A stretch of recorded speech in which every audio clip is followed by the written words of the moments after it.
India में अभी जो मेडिकल इन्फ्लेशन का रेट है वो 14% है। इसका मतलब जो अभी आपकी ट्रीटमेंट की कॉस्ट 5 लाख रुपए में हो रही है वो कुछ टाइम बाद 5,70,000 रुपये में होगी।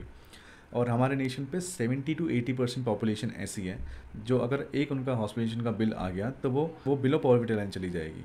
They will fall below the poverty line. तो जो भी आपने पैसा अपने सेव करा है अपनी फ्यूचर के लिए, अपने रिटायरमेंट के लिए, अपनी बच्चों की शादी के लिए, उनकी पढ़ाई के लिए, वो सिर्फ एक हॉस्पिटल बिल दूर है वो सारा पैसा खर्च होने के लिए, अगर आपके पास एक अच्छा हेल्थ इंश्योरेंस नहीं है तो। और फैक्ट ये है कि गवर्नमेंट को एक अच्छा हेल्थ केयर सिस्टम प्रोवाइड करना चाहिए उनके सिटीजन्स के लिए, लेकिन आयरनी ये है कि गवर्नमेंट आपको टैक्स बेनिफिट, टैक्स रिबेट दे रही है अगर आपके पास एक हेल्थ इंश्योरेंस है तो, इंडिविजुअल हेल्थ इंश्योरेंस है तो। इसका मतलब क्या है कि गवर्नमेंट के भरोसे मत बैठो, एक अच्छा हेल्थ इंश्योरेंस ले ही लो। और एक और बात बताता हूँ कि अगर अगर आपने एक हेल्थ इंश्योरेंस ले भी लिया तो उसका मतलब ये नहीं है कि आप टेंशन फ्री बैठ सकते हैं। क्यों? क्योंकि हेल्थ इंश्योरेंस की जो पॉलिसी वर्डिंग होती है, डॉक्यूमेंट्स होते हैं, वो बहुत लेंदी, बहुत बड़े होते हैं और जो हर कोई नहीं पढ़ता। इसी चीज़ का फ़ायदा उठाते हुए इंश्योरेंस कंपनी आपसे कुछ टर्म्स एंड कंडीशंस, कुछ क्लॉजेस छुपा लेती है जो आपको पता होने चाहिए इंश्योरेंस खरीदते टाइम पर।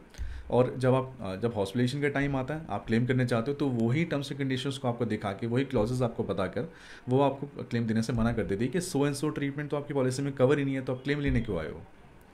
तो फिर आपको लगेगा आपके साथ धोखा हुआ है। बिल्कुल हुआ है, लेकिन प्रूफ कैसे करोगे? और कई बार तो ऐसी सिचुएशन होती है कि आपकी पॉलिसी में वो पर्टिकुलर ट्रीटमेंट या प्रोसीजर वो कवर्ड है और आपका क्लेम भी जेन्युइन है, लेकिन फिर भी कुछ टीपीएस, कुछ इंश्योरेंस कंपनी आपको क्लेम देने से स्टेट में मना कर देती है और बोलती है आपकी बस में तो क्लेम निकलवा लो। तो सिंपली पॉलिसी लेकर बैठ जाना और समझना सब कुछ ठीक है, ऐसा सोचना बिल्कुल ही गलत है। हाँ, जितना आपको पता होगा आपकी पॉलिसी के बारे में, उतना ही स्ट्रांगली आप कंपनी को जाकर अपना हक मांग सकते हो इंश्योरेंस कंपनी से। सारे पॉइंट्स समझाऊंगा, जो पॉइंट्स इंश्योरेंस कंपनी नहीं चाहती आपको पता